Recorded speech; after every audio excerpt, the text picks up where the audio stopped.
3. Eggs. If there's one thing Errol knows after 25 years on the planet Earth, it's that we as a species know nothing. Every time he looks out at the stars, the sheer mystery of it almost overpowers him. It's really no wonder that ordinary people tend to flee in the face of that vast unknown. Whenever something crawls out from behind the veil, it's much more comforting to rationalize it than to face it head on and allow the strangeness to reveal itself in whole. Last night, the strangeness peeked out from behind that veil to present itself before him. By now, it feels like just another dream. Easy to rationalize, considering the sorts of things his mind has been focused on as of late, but he knows better than to give in to that sort of small-minded thinking. He sweeps open his bedroom curtains, squinting against the morning sunlight as it tries to sear his retinas. He feels amazing. He checks his eye to the sky footage from last night, hoping to catch some glimpse, maybe a probe or something. Better, an actual ship or messenger standing outside his window, but there is nothing. Not very surprising. Not exactly disappointing either. It doesn't change what he experienced. Something is coming.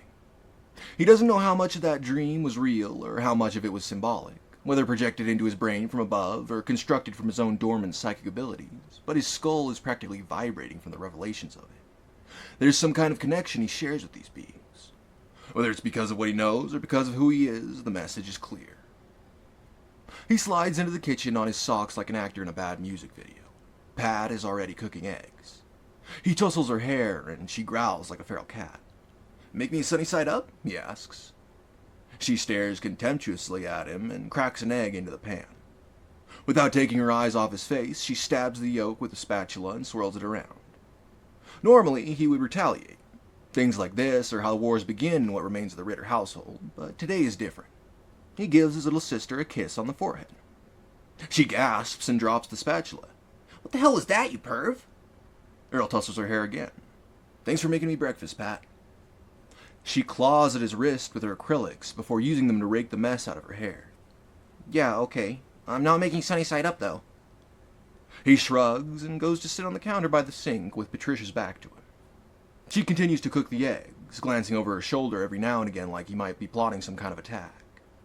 There is no attack, of course, and soon they are in the living room, chewing on overcooked eggs and sipping cola. Errol is still thinking about his encounter last night. What sort of connection could there be? He looks at Pat. She catches him staring and scoots away like he might kiss her again. Since his dad and her mom died, it's just been them. Nothing too unusual about a plane crash, but could it have been a deep state operation? He looks at her again. "Pat?" he asks. "What?" she grunts. "Have you had any weird dreams lately? Maybe see anything strange in the sky?" She stares blankly at him through her watery brick glasses. Slowly, she begins to nod. "Actually, yeah." "Really?" "Uh-huh. There was an alien in my room last night. Told me he'd take me to his homeworld if I married him. I said yes. I meant to tell you later." "Ha ha," Errol enunciates. "I'm serious." She swallows a mouthful of soda and nods. "So am I." He tisks her and returns to the eggs. It was a stretch to think they might both be special, as cruel as that is to admit. Maybe it had something to do with his mom. He never met her, but she was said to be sort of a weirdo. Was she a weirdo, or was she something more than human? He might climb into the attic to dig through some of her old things once he has the chance. The chance never comes, however. As they're rinsing their dishes, there's a knock at the front door. Somehow, Errol's gut knows exactly what he's getting himself into by answering that knock, and he eagerly swings the door open. Standing on their stoop is a middle-aged, light-skinned black woman. Springy coils of brown hair dangle from a lazy ponytail atop her head. Her beady eyes roll once over the otaku who stands before her, and she frowns. She glances from a scrap of paper in her hand to the number by the door. Sorry," she says, "but I'm looking for the Ritters." That feeling in Errol's belly starts to swell. "Yes, that's us." The woman's expression remains skeptical but stoic. Finally, she extends an awkward hand for him to shake. "I'm Dr. Eliza Lumen." He accepts the hand and shakes it. He's sure he's heard that name somewhere before, but he can't place it. Eliza clears her throat. "Can I come in?" Errol steps aside. "Yeah, no problem." The woman does sort of a half bow and strides into the living room. She glances around, her expression shifting subtly from skepticism to worry. "Is anyone else living here?" she asks. My sister Pat, Errol informs her, pointing to the kitchen where Patricia is silently observing this interaction like a cat. Eliza takes one look at Patricia and swallows. She smiles without her eyes, waves curtly, and returns her attention to Errol. She takes a moment to stare into the ether before nodding to herself. I was told you could help me with something. Errol's at a loss. Dr. Lumen snaps her fingers. Syntyche, she says. Errol shakes his head. Your mother? She suggests. Grandmother. Errol still has no idea what she's talking about, but he's getting chills. What do you know about my mother? I have no idea, Lumen admits. I was told to seek you out. She takes another moment to glance around at this apparently haunting place she's found herself in. Oh no, she whispers. I'm an idiot.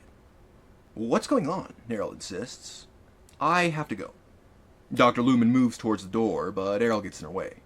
What's going on? He repeats. What do you know about my mom? Who is Syntyche? I don't know, says Eliza. I think there's been some kind of mistake. I'm sorry for wasting your time. You're not. Errol's protest is interrupted by a ring coming from the doctor's purse. She takes out her phone and swears under her breath. She gives Errol a look that tells him in no uncertain terms that this is the time to shut up, then answers. Hi, Cass, she says. Her lip curls in worry, but her voice remains almost robotically calm. What's up? Lie. Cass sees his fingers slowly untangle themselves from what remains of his hair. Where are you? We have a situation. Eliza clears her throat. Oh, what's wrong? She sounds distracted. Dr. Kite's fingers begin sneaking their way back up along his receding hairline. It's gone, he manages. What's gone? Don't guess aloud. She's silent for a few milliseconds. Oh, she says finally. Jesus, Cass, was there a break-in? Cassius begins to pace. Calling it a break-in would be an insult to whatever agency pulled this off. No, he says. They got in without alerting the system. Either we've got a security mole or those crafty sons of bitches are at it again. Crafty sons of bitches? Hackers, he says. I never told you, but there was potentially a minor breach a few years back. A breach? Lai's voice remains level, but Cass knows her well enough to sense the reproach. When? Why didn't you say anything? Didn't have any evidence, he explains. God, how could I have been so stupid? Calm down, Kite, she says. You're jumping to conclusions. He takes a deep breath. You're right. Start from the beginning. He begins to explain how the Strangely disappeared overnight. No trace, no track. Whoever did it clearly had an intimate understanding of their security system. They couldn't have pulled it off without access to at least a small shadow computer to break the encryption. That narrows it down a bit, but Lai's work has gotten pretty damn prolific over the past few years. She asks him if he's called the police yet, and he tells her the truth. The General Slate has ordered him not to. She becomes uncomfortable at the mention of the man. Cass has to assure her that he remains their greatest asset right now. Whoever did this is in for a world of hurt once that man susses them out, he says. We're already building a joint team to work on bringing them to justice.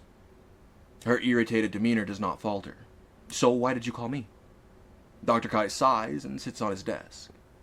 He would never be able to admit it to her or anyone else, but Eliza and her wheels are the beating heart of this project. Without her, they would never be able to replicate the Strangelet. Whoever was clever enough to pull this off is probably smart enough to figure that much out.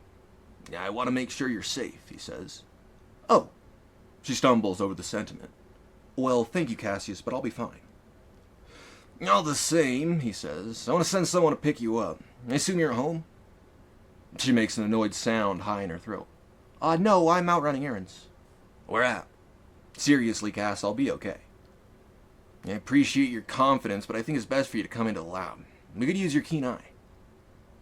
She's silent for several moments. I'll call you when I get home. No, Eliza, listen. Cass begins, but it's too late. She's hung up. He curses and dials again. Ignored. He sets the phone on his desk and pulls out a clump of hair. He rolls the gray strands between his fingers and swears again. Something in his gut begins to whine up at him. Why the hell wouldn't she come in? Because she's a bullheaded woman and she always will be, he assures himself. Bullheadedness might be a pain in the ass, but it tends to come with loyalty. Besides, he doesn't need her permission to protect her. He calls up Slate. Kite! The man on the other end of the line barks. I appreciate the severity of your situation, but I'm a busy man. This better be goddamn important. After some internal debate, he decides that the line is probably secure enough that he can risk telling the General of Lumen's irreplaceability. The General listens with little patience, but agrees to send a handful of agents to keep an eye on her. Kai thanks him profusely. The general grunts and hangs up the phone.